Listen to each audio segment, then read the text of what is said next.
immediately after asking for the scapegoat that could be used to justify their occupation of Ukraine or the invasion of Ukraine, Russia got cucked completely. And then immediately we get the, don't worry, when this is done, we'll figure out who did what. Nope, I didn't realize we were recording right now, but apparently we are. Okay, so I'm watching the UN Security Council, right? And it's you know, a bunch of people talking about what's going on in Ukraine. Every country basically saying we're going to be sending munitions, we're going to be sending humanitarian supplies to Ukraine. China saying that there needs to be an end to the bloodshed, there needs to be an end to the violence, but not outright condemning Russia. Most every country outright condemning Russia. And then this shit happens. This fucking shit happens. It's like, what did you expect him to say? It's not that I expected him to say anything. It's this. Okay, now listen. Just bear in mind, the current president of the Security Council is the representative from Russia. So this is an awkward position for him to be in. I understand that.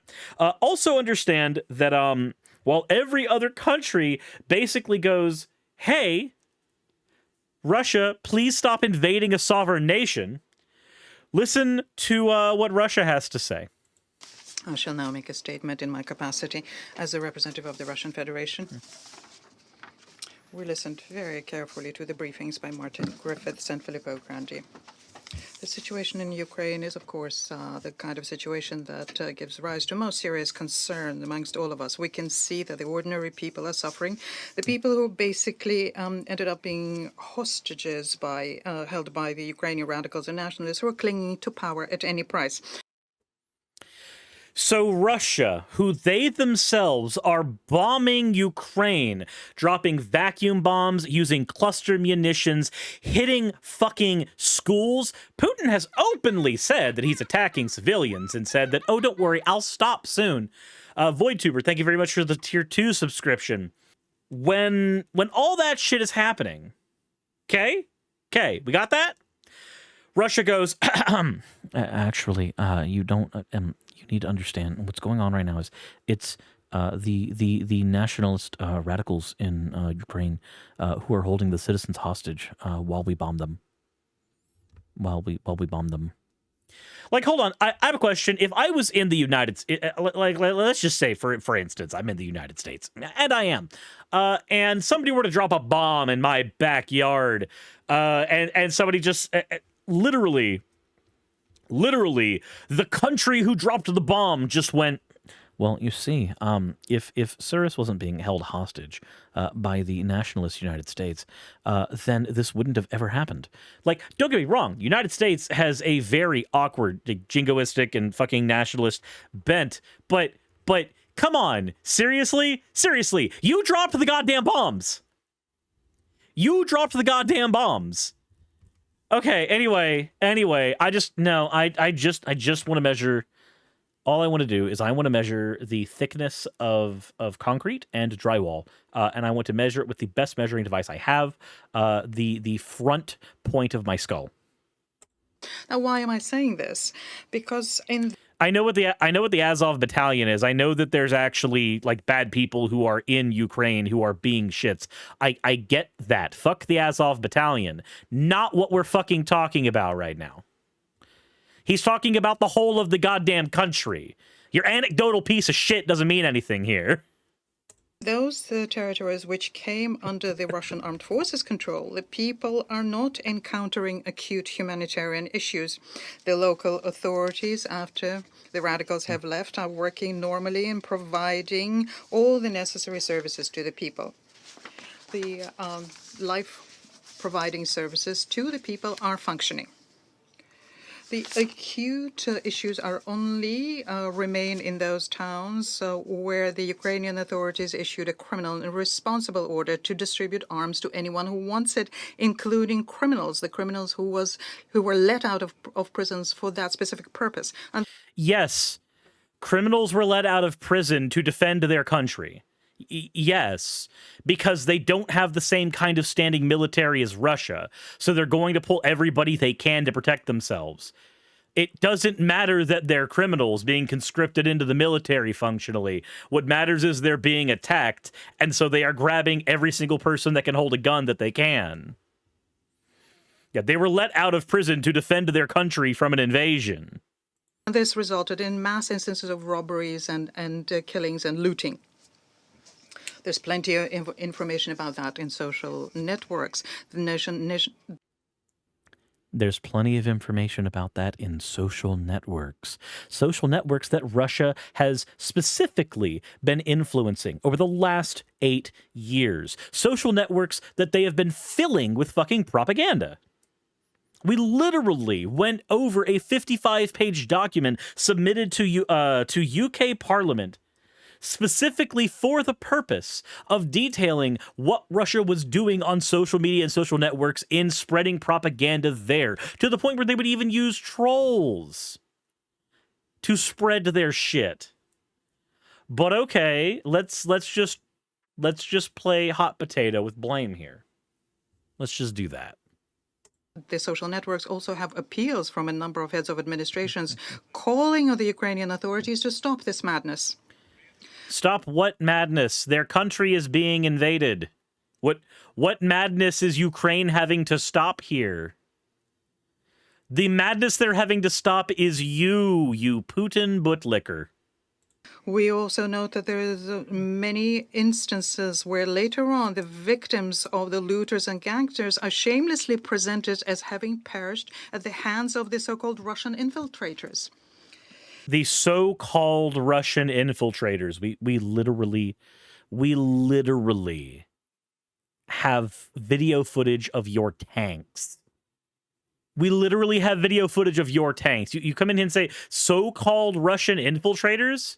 I have a question. Why is it? I understand. I understand diplomacy, all that fun shit. I get it. I get it.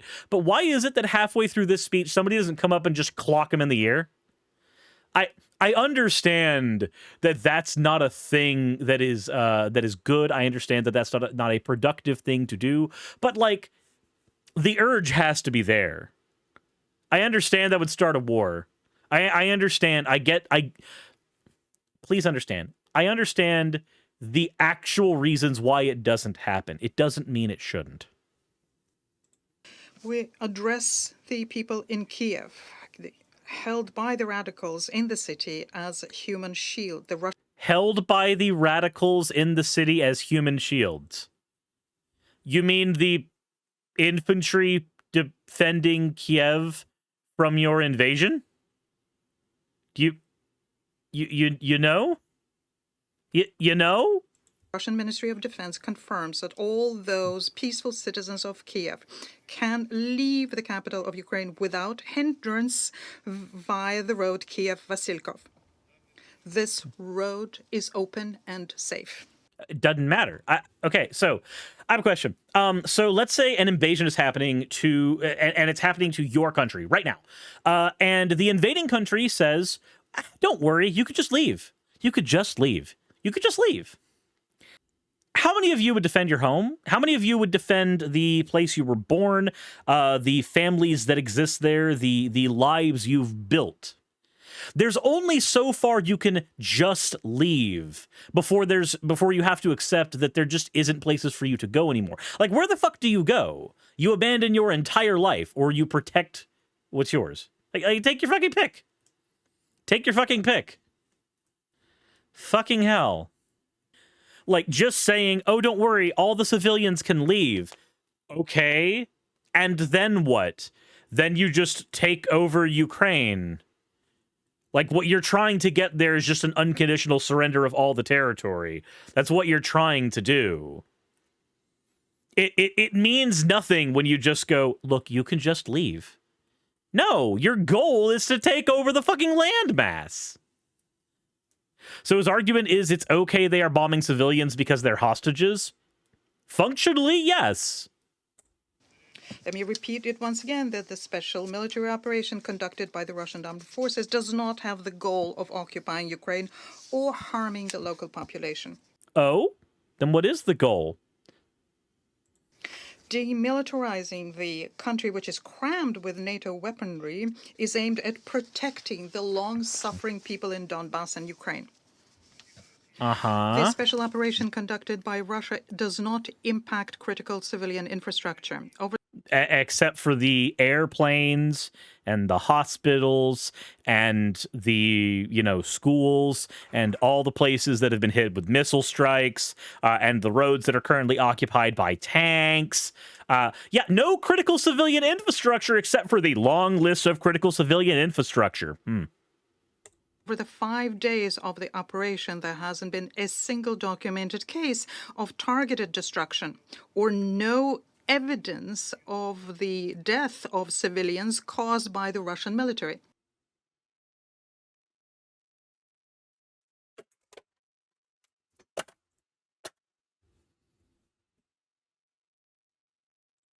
No evidence. No evidence of civilian deaths caused by Russian military. Can you smell bullshit tonight? It's almost like it's all very documented. It's almost as if civilian lives are being lost in Ukraine, in places you are bombing and shelling and shooting. It is almost as if that was a lie said in front of every country's representative ever. It's almost like you lied. Polina was with her family when the car came under fire. Polina, okay, here, we'll read it real quick. Doctors were fighting to save the life of a second wounded child, she added in a message on social media. Oh, hold on, let's go to the beginning here.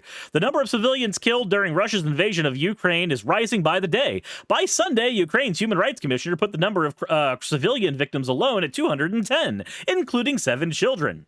A 7-year-old girl died in an attack on a kindergarten. There have been facilities in the capital of Kiev and 10 members of Ukraine's ethnic Greek community who were killed when their villages came under fire in the south. Alyssa Hlans was one of 6 people who died when her kindergarten was hit on the second day of the Russian invasion on Friday. In the small town of, I couldn't pronounce it before, I can't pronounce it now.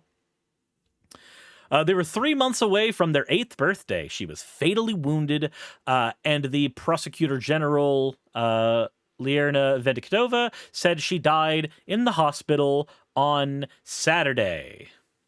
Doctors were fighting to save the life of a second wounded child, she added in a message on social media. A picture with the message, "We need peace." Several other children have been killed in the Russian advance, including a girl called Polina, who was in the final year of primary school in Kiev. This is the face of your not civilian deaths. This is the face of your Russia killed no civilians. This is the face of your lie. This is literally one of the children your troops have killed. Just throwing it out there. In case Bald-Ass McGee, which, isn't a really good insult here considering I'm balding, but in case Bald-Ass McGee here wants to put another bold-ass lie, just remember, there are victims in the war he is helping continue. And to the person who's probably going to go into my comment section and say, you do realize that he would be at risk of his own life if he were to say anything about this that were true and say anything other than full-on Russian propaganda, by all means, I would like to tell you I don't fucking care, because at this point he's complicit. Say the truth of the matter and then immediately seek asylum. Immediately go into another country and be noted as a hero for the rest of your life by the people who will sponsor you from that point on. You will find people who can and will do it, but when you engage in this cowardly ass lying and no, he could seek asylum. If he's in New York City right now, he could seek asylum. He could seek asylum. Like, literally, you're not in Russia, so go somewhere safe that is not in Russia. You cowardly He's more of a mouthpiece. Boy, howdy. That is the rounding sound of me not caring. And we're constantly being told the opposite, referring to some kind of credible reports. Despite the fact that currently in the information area there is a huge number of fakes, the kinds of fakes that people are trying to place on us, the blame for what is being done by Ukraine itself. And this tide of dirty lies. Yes, Ukraine, notedly bombing itself. Notably bombing itself, apparently. Replicated in Western mass media, unfortunately, very unfortunately, have become a dangerous mark of our times. Today, at this meeting of fake news, this is literally just Trump's call for fake news. That's all this fucking is. Fake news is what he's fucking doing. Security Council. Once again, we heard about the bombings of residential areas, hospitals, schools, and kindergartens. It is reliably known that the Ukrainian radicals are placing their attack weaponry in residential areas, which is a direct violation of international humanitarian law. I have a question. If Russia invades a residential area, is it a violation of international law to defend yourself in the residential area? Is it a violation of national law to do that? I don't know. Outside of my realm of expertise here. We would ask Martin Griffiths and Filippo Grandi to please comment what I've just said. Everyone knows very well that starting in 2014, Russia and Russia alone basically extended assistance to the peaceful people in Donbass. You mean when you annexed Crimea? Is that what you're talking about? Are you talking about the annexation of Crimea? When you invaded Ukraine the last time, and got yourself kicked out of peace agreements with NATO? Is that? Are you talking about that? That blunder on the international stage? That's what you're talking about?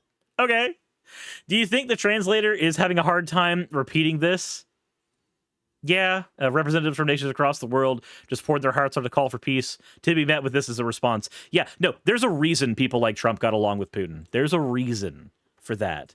This is the exact same kind of rhetoric we heard before. Who were encountering relentless shelling by the Ukrainian army and the blockade by Kiev. We already had several meetings of the Security Council where we explained this approach of ours, and I'm not going to repeat this. I've lied to you before, and I won't lie to you again by simply not speaking.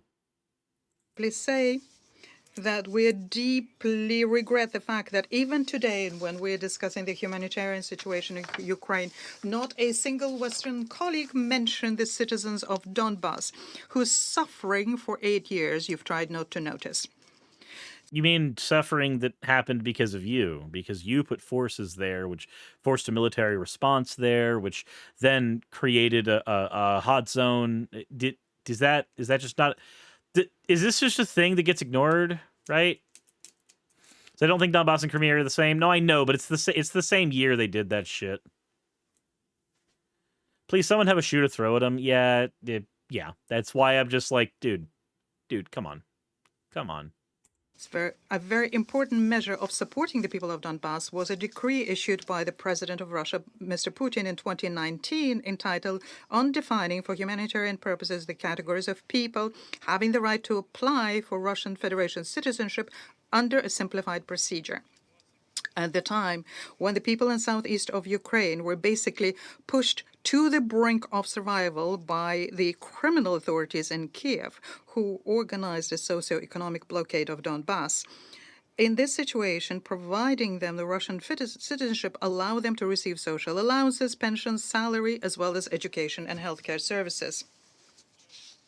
Currently, in Russia, we have more than 110,000 refugees from Donbass. They had to leave their homes after an event a week ago when Kiev tried to yet once again resolve the Donbass issue militarily in violation of the Minsk package of measures. And the blame for this situation also belongs... What the hell is a socioeconomic blockade? Sanctions. When you put sanctions up, when you restrict SWIFT payments, when you restrict the types of currencies that can be used in a nation, that is a socioeconomic blockade. It's like an embargo, but done digitally, basically. Belongs with our Western partners, who openly indulged Kiev in Kiev's rejection of Minsk and pumped the country full of weapons. Overall, according to the information we have, since the beginning of conflict in 2014, about 3 million Ukrainian citizens left for Russia.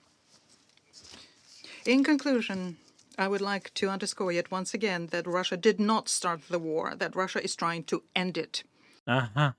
That's why you invaded their sovereign borders, right? That's why you sent tanks on the main road to Kiev, right?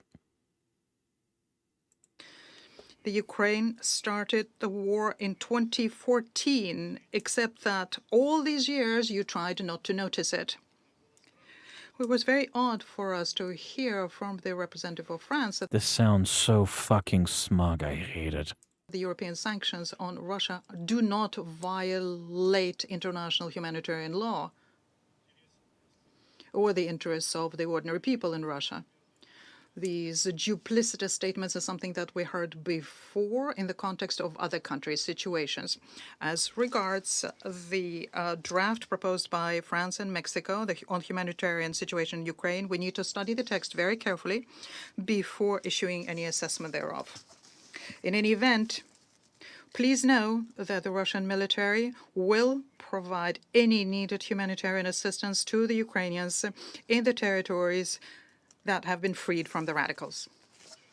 I now resume my function as President of the Council and give the floor to the representative of Ukraine. Okay. Okay, so that literally just constant fucking lying. Constant fucking lying. We're gonna play the next part from Ukraine, and we're gonna see how it goes. I want to see what their response is to that.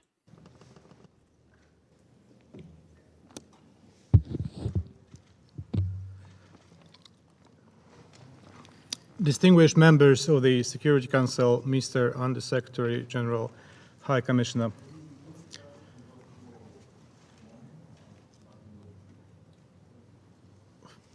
First of all, I would like to thank the Security Council for addressing this urgent issue. Every new day of the Russian unprovoked war against Ukraine increases the human sufferings across the entire country. I would also like to express my sincere gratitude to the Secretary General for his powerful statement and relentless engagement with the situation in my country. The Ukrainian government welcomes the appointment of Mr. Aminovod. Yeah, he's directly as speaking in Assistant English. Secretary General to serve as UN Crisis Coordinator for Ukraine. As I know, he has arrived to Geneva and resumed his duties. His mission will be extremely difficult against the backdrop of the ongoing Russian military activities that are often equaled to war crimes. At the same time, millions of Ukrainians will require his attention, in particular our children, women, elderly, and other vulnerable citizens. So I wish him and his team strength and mercy in their work. Distinguished members, let us be clear, this is not only a security crisis, this is a humanitarian crisis. This war of choice is not only a violation of international code, it violates the conscience of the world. Thank you for the hydrate, Security Borak. assistance is needed, but it alone is not enough. We call on the international organizations to provide us with humanitarian assistance. We call on you to register all cases in which international law and international humanitarian law are violated. Almost all speakers and How is he so composed after the spewing of mouth diarrhea from the Russian prick? So the way that you do this is lots and lots of practice. The thing about being a diplomat is you need to be able to hold your tongue. You need to be able to sit into a room of people with mixed opinions, nationalities, races, creeds, etc., and be able to hold a conversation and separate your job from yourself. As much as I hate to give the credit there, the Russian speaker was also doing this. When he swaps from Russian representative to president of the council, he is doing that. He is putting the roles that he is having to do before what he's saying, what he wants to say personally. It's the same thing that's going on here. I'm sure there's a lot of vitriol that he would like to spew Russia's way here, but the most he's doing is keeping to saying that this was a war of choice. This is not something Russia needed to do. This is something they chose to do. We need humanitarian aid. We need military aid. We need protection from what's going on. We need people to report human rights violations that they find. Yeah, it comes down to a person's ability to, if you've ever worked in customer service, it comes down to your ability to do your job before saying the things you personally want to say. Briefers today were unanimous in their assessments. The situation in Ukraine could deteriorate sharply. Let me provide you with the latest available information from the government of Ukraine. Today is the fifth day of a full-scale, unprovoked and unjustified war launched by Russia against Ukraine. Launched by Russia against the very heart of Europe. Launched by Russia against the idea and ideals of democracy. It is the most horrible and large-scale invasion Blue TR, since thank you for the World follow. War II. Thought you had already followed. In the morning, I told the General Assembly about the shellings of the residential city of Kharkiv by Russian Grads, killing and wounding dozens of innocent civilians. Now the residents of Kiev, the home of 3 million innocent people, and its suburbs are sitting within Russian crosshairs right now. According to Ukrainian Health Minister Viktor Lashko, as of today, over 352 people, including 16 children, were killed, and about 2,040 people, including 45 children, wounded. Russia keeps attacking kindergartens and orphanages. Russia is attacking hospitals. Russia is attacking mobile medical aid brigades with shellfire and sabotage groups. Russia fired an ambulance crews near Zaporizhzhia and Kiev. Let me say that again so that you can see this image in your mind.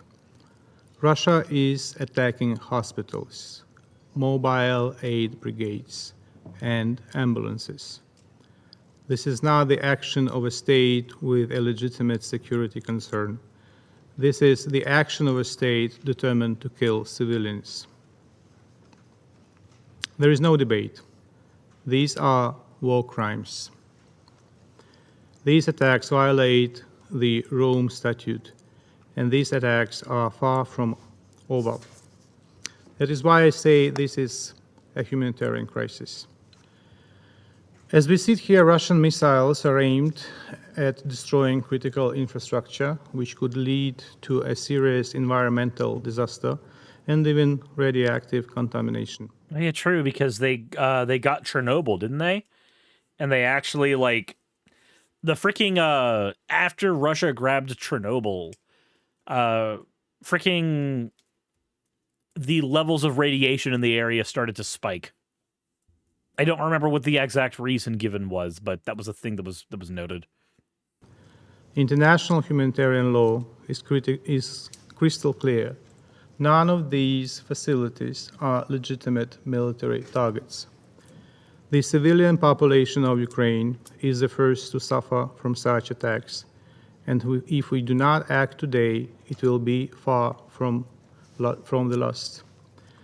We welcome the statement issued today by the ICC prosecutor Karim Khan on the situation in Ukraine.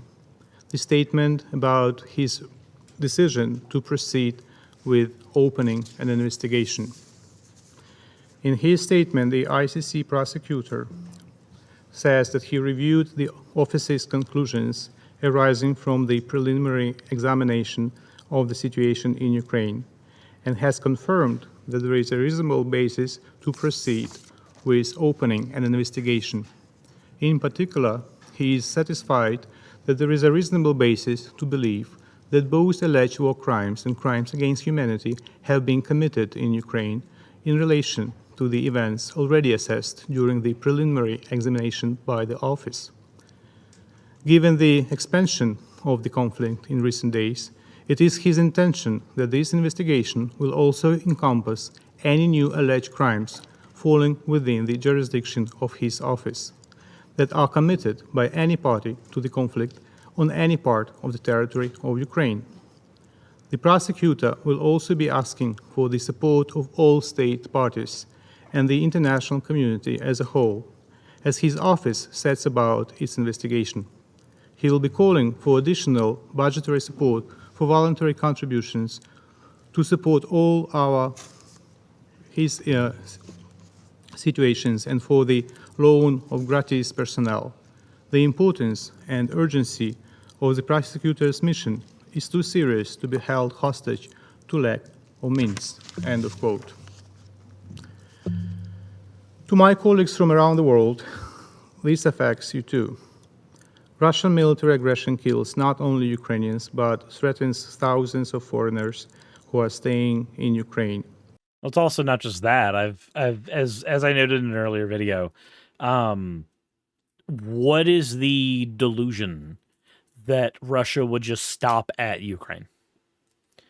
What is the delusion that they would just stop after taking over Kiev? Would it be the same delusion that they would stop after the annexation of Crimea? The Ukrainian government is doing its best to facilitate their passage at the state border, even as the border has become overwhelmed with the massive influx of people fleeing Russia's armed aggression. Temporary volunteer assistance points have been set up at the border to provide foreign students with food and cater for other humanitarian needs. Please do not be misled by Russian disinformation. There is no discrimination based on race or nationality, and if there are cases, they should be investigated. Journalists working in the free press also are under fire during live reports from the scenes of action and hot spots. A journalist and a photographer working for the Danish newspaper, Extra Bladet, were injured when their car was targeted in Akhtirka district of Sumy region. Ukrainian children are crossing the EU-Ukraine border without their parents and without powers of attorney from their parents. In this regard, we request decision makers in the EU countries to provide clarifications and instructions to EU institutions in order to secure free movement of and assistance to such underage persons and their guardians. According to the Ministry of Education of Ukraine, more than 350,000 school children have no access to education. Schools are closed due to severe insecurity in civil areas across the country. The numbers of refugees are being assessed. The numbers could be hundreds of thousands of people who have been forced to flee across international borders into neighboring European countries, mostly Poland, Poland and Romania. It can take several days of waiting to cross the border, and we are grateful that more checkpoints on the border with Poland have been opened, including 2 additional pedestrian crossings for all who want to get from Ukraine to the neighboring safe country. Kyiv local authorities have set up a coordinating humanitarian headquarters to provide food and basic necessities to those in need. An electronic platform will be launched tomorrow. On this platform, businesses will be able to provide information about their available resources, and Kyiv residents will be able to announce their needs. All of this information will be systematized for effective communication and distribution of essential goods. Olga Stefanishina, the Vice Prime Minister of Ukraine, who has been appointed as a government coordinator for humanitarian assistance, working 24/7. There are many urgent things to do, like to agree on humanitarian corridors to evacuate civilians from the most endangered territories. However, I need to warn you not to be misled by Russian assurances of security. Russian words often, if not always, do not match their deeds. For instance, just recently we heard Russian politicians and diplomats, even here in this chamber, who said that there would be no invasion, no attacks on Ukraine. Hence, And these yet here corridors we can are. be easy targets to the Russian army. Yep. To help people at the border, crossing points in western regions of Ukraine who are waiting for crossing for at least 1 to 2 days. To provide assistance to IDPs in western regions of Ukraine, including housing, schools, jobs. To provide humanitarian aid to civilians who remain home and now are cut off from markets, including in the occupied territories. Distinguished members of the Security Council, this is not only a security crisis, this is a humanitarian crisis, as I said before. The Russian war against Ukraine has brought the entire region to the brink of humanitarian catastrophe. Let me therefore repeat our call to the international organizations to provide all possible humanitarian assistance and to register all cases in which international law and international humanitarian law are violated.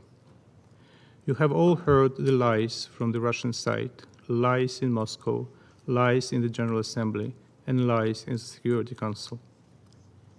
Distinguished members of the Security Council and friends around the world, do not listen to Russian lies. Listen to Ukraine's cries. Listen to the cries of men, That's a powerful women, statement.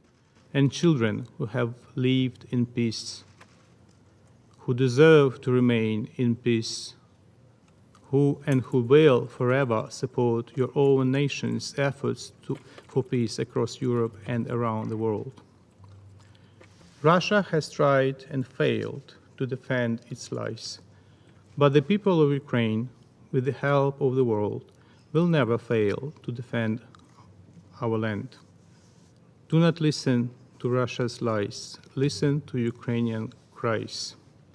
We need your help. The Russian ambassador laments that a dozen of Russian spies won't be able anymore to enjoy all the benefits of American life while doing things incompatible with their status used as a cover-up. The Russian ambassador should instead work hard to report to his superiors that only his cronies, a bunch of cronies, buy his narrative here in the United Nations.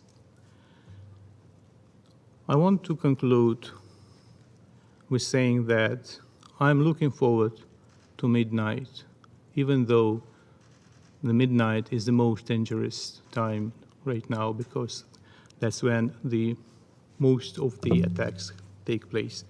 But I'm looking forward to midnight when this abomination, occupation of the seat of the President of the Council, will be over. I thank you.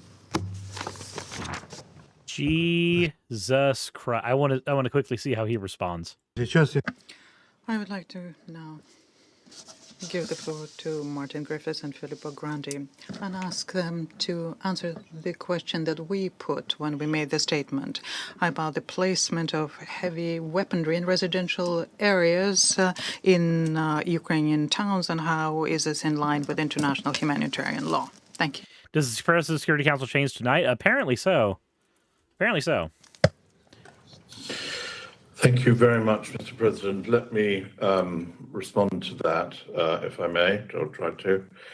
I can say that we have no confirmation of such reports of radicals placing such weaponry in. Oh yeah, it does change every month, and it's the end of February. So wait. Can you Is this a President Bush? Did he just get President Bushed? Can you confirm that there are weapons of mass destruction here? No, we can't. I can't have you do that. I need there to be weapons of mass destruction there. Okay, so for those who don't know, one of the pretenses we had after 9/11 was to go looking for weapons of mass destruction in Afghanistan and Saudi Arabia, and we never found them. The reports turns out were kind of lies. Is this live coverage? Is this about the thermobarbaric? I mean, that's one of the things we covered earlier. So like when this feels to me like that, where like Russia goes, well, are the radicals are putting weapons here? Can you confirm that? No, not really. We can't. And then just they've suddenly got egg on their faces. Residential areas. The fact is that accountability at this stage for breaches of international humanitarian law, which we must see in time, is naturally at this level of the conflict and this level of the violence, at this level of the uncertainty, very difficult to establish. We are truly in a period of a fog of war, a fog which obscures the futures of so many people of Ukraine. I made a number of points, I would add, in my remarks, in my briefing, about our fears of the impact on civilian objects, civilian infrastructure, as a result of urban warfare. I mentioned, for example, Mr. President, our reminder that large-scale urban warfare also requires the need to avoid the wide-area explosive weapons. We are very, very concerned at what we're seeing now in the streets of some of the key large modern cities of Ukraine, the way in which people are voting with their feet, the way in which basic services are being interrupted, and the way in which civilian infrastructure is being damaged. And we will, in time, I am quite sure, discover who did what and who broke which requirements of international humanitarian law. Thank you very much. So, while we don't have nothing is 100% in any of this. It functionally can't be. And I can only get information by bits and pieces and trickles, and none of it is going to be perfect or timely or anything that I really truly wish it could be. But it is important to note, immediately after asking for the scapegoat that could be used to justify their occupation of Ukraine, or the invasion of Ukraine, Russia got cucked. Completely. And then immediately we get the, don't worry, when this is done, we'll figure out who did what. Now, I think that while we didn't cover everything in this video, we did cover the entire council while we were watching live. I want to say that what we heard from the representative from Ukraine was touching. It definitely struck a chord. A plea for humanity when your entire country is being shelled. And what we heard from the Russian representative honestly made me very, very disgusted. An immediate call to conspiracy theory, an immediate appeal to the lowest common denominator, and what seems to be at this point some of the most flagrant versions of lies. I want to know what you guys think. Let me know in the comment section below when this makes it over to YouTube. As always, everybody, insert end video tagline here.